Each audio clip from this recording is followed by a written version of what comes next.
What's up, friends? This is Jazz, bringing you an unboxing here. I have two things this time for you guys. First, I got the Beast from the East. It says, watch Goosebumps on Fox Kids TV, and it also says, he's a real animal. Every beast for himself. Ginger, Wald, and her identical twin brothers, Nat and Pat, are lost in the woods.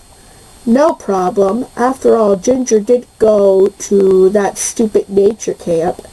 Still, there's something odd about this part of the woods. The grass is yellow, the bushes are purple, and the trees are like skyscrapers. Then Ginger and her brothers meet the Beast. They are big, blue, furry creatures, and they want to play a game. The winner gets to live, the losers get eaten. Wow, that is morbid, to say the least. I mean, I don't know whether these are creepy or adorable, honestly. Part of it is creepy, but part of it is adorable. Yeah, I know, that is wrong, isn't it? That sounds wrong, isn't it?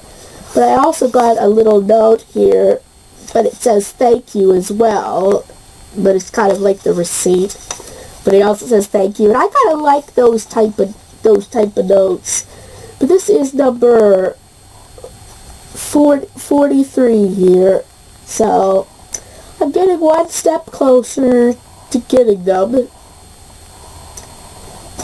And the final thing I got, which is kind of the first thing I got, but I just did it in the other order, Goosebumps. It comes beneath the sink. It's warm, it's breathing, and it doesn't do dishes. Oh, darn. It's living in your sink, and it doesn't even help do the dishes. That sucks. Their luck's about to go down the drains. Kat and her brother Daniel are so lucky. They just moved to a new house with tons of rooms, 2 balconies, and a lawn the size of a football field. But all that good luck is about to run out, because there's something really evil living in their new house. Something that's moving, watching, waiting. Something that comes from beneath the kitchen sink. You're in for a scare. Okay, these are all the other Goosebump titles. Now, this is awesome, but still doesn't do the dishes. Darn. I guess that would never be a help to me. But look, that is creepy, though. Look at those eyes, though, in all seriousness. Look, creepy. And it's not even useful. Okay, I know I keep bringing up they're the one who put that tagline, right? It's hard not to make fun of it. Well, I think if there's a monster underneath your sink, I think the fact that it doesn't do the dishes should be the least of their worries, in a way. I believe this book here, I can't remember, I think it is supposed to be number 30. I believe I'm going to have to correct myself if I'm wrong. But as I said, I'm collecting the books that I don't have, deciding which ones to get each time that I'd be the most interested in. I'm getting to a point, guys, where I'm going at some of the stupid ones and the really expensive ones, so it is going to be a bit iffy with the rest of my collection. I got 10 left that I need. I got 52 altogether with this and the other one coming in. I still got one more original. I mean, you've seen all this, in my Christmas video, right? Got one more original one coming in 2 tales to give you goosebumps. So, as I said, I'm getting to the very dumb ones that are left. So, not saying all of them are. Some are really good that are left, but they're the expensive ones. Like werewolf skin, for a good example. I found on eBay for about 26 bucks for one book, where this book here was maybe $10. But I mean, I was able to get 2 for cheaper than that one, werewolf skin there. So that might be one of my final books that I get. Once I've saved a bit of money for it, would seem more like pocket change. Like, my gosh, if I have $26, right, I don't want to just spend it on one book unless I have more money, there, that I can feel secure enough. So, right now, I'm focusing on the 8 to 10, even 12 at the very highest amount for these books. But, my aunt was like, they don't seem new. I said, well, they're used. I didn't tell her, I said to her, I didn't tell you they were new. But they are in good shape, right? And even she agreed to that, right? If I was buying brand spanking new, they would probably charge a lot more. And as long as it's in good shape, I don't care, right? I just want to have them in my collection as long as they're in decent shape. There are some of the books that came in worse shape, and that I could complain a bit, but you know what, I did buy it. But I don't think they really showed the full extent of those books. So I said, I don't mind buying used as long as they're in good shape, because they're usually a lot cheaper. And the way I see it, and there's a little bit of a, oh no, that's just a yellow spine. Oops, that's just the way that was shaped.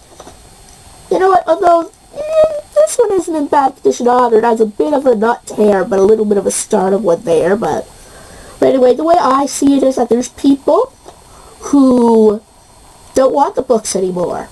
And I'm taking it off that the books get a new home. That's, as long as it's not in bad shape, I don't mind rehoming, these books. So, as I said, I'm excited. Once my last book that I ordered comes in of 52 of the original 62 Goosebump books, and I only need 10 left. Yeah, but again, some of the ones left are pretty stupid, like Chicken, How I Learned to Fly. Well, I heard that one isn't as bad as Chicken. But again, I'm collecting them all, so eventually I'll be getting them too. I'm just going to try to find the cheapest versions of them. Everyone's different, right? So I might actually like Chicken. You never know. I'm a weird person, in a way. I have found books that I didn't really care for, like, even some ones that other people like, for example, You Can't Scare Me. I don't know why I found again was very stupid. It wasn't stupid. The story was okay. Up until, okay, you know what? The story was okay up until the ending, as I said. It's the ending that ruined it for me. It just seems so anticlimactic. It just, even with the monster chasing them, they were all right. And it just skipped the chase scene for the most part. It's been a week later, we're all right, and she's bragging out that she's not afraid of. It felt like I missed a few pages, but I didn't. They just skipped the whole dramatic scene. I know, this is supposed to be the video to go on about that, but it is a Goosebump video. And when I was talking about stupid books, Goosebump books, and about, I don't know why, I don't think I've ever seen such a tone shift, in a way. It was, at least with Chicken, it's meaning to be kind of stupid, at least I think, anyway. You can tell from the beginning, it's going to be stupid. But that, You Don't Scare Me. Actually, I think I might like the the episode adaptation better. In some ways. They get the ending somewhat right. Okay, they freeze frame and then end the episode when the boys are attacked by the monster. But it isn't like you see it. Like, you see their fear, right? Alright, Jazz, take a deep breath. Guys, you all know right now, so far, what my least favorite Goosebump book is, by how I'm ranting about it. But I've only read 21 of them. So, it might change. It might change dramatically. But as of now, I didn't read the stupid books yet, so I can't say it for sure. But out of the 21 I read, Actually, then again, that has to be tied for, like, I know people are saying you should judge it just based on its ending. But they were building up so much. Like, that's the thing, that they were building it up so much just for them to kind of skip right by the action in a way. So it's one of the books the only books so far that had such a tone shift for me. From being, it's an interesting story. Wonder if they're going to scare her, right? You know what I mean? I kind of knew some of it where it was going, but it was like you were really into the characters, right? To wait, what? Like, I mean, they scared her, but she just didn't admit it. But like, it's one of those things that right now it still is my least favorite Goosebump book that I've read. But it was one of those things that if they had just had the ending a little different, that it showed the scene and then showed how they got out of it, and then it skipped ahead, then maybe I would have not said I hated it. It was just one of the books that if the tone was changed or the way it was written was changed just a little differently in the book, I probably would have accepted it a little bit more. But anyway, guys, I better end this before I go and make this a review of this book, which I kind of already did. But anyway, if you enjoyed this video, give it a big thumbs up. And if you're new to this channel, like what you see, please subscribe. It helps this channel a lot. And don't forget to hit the bell notification so you know when new videos are coming out. And I'll see you guys in my next video.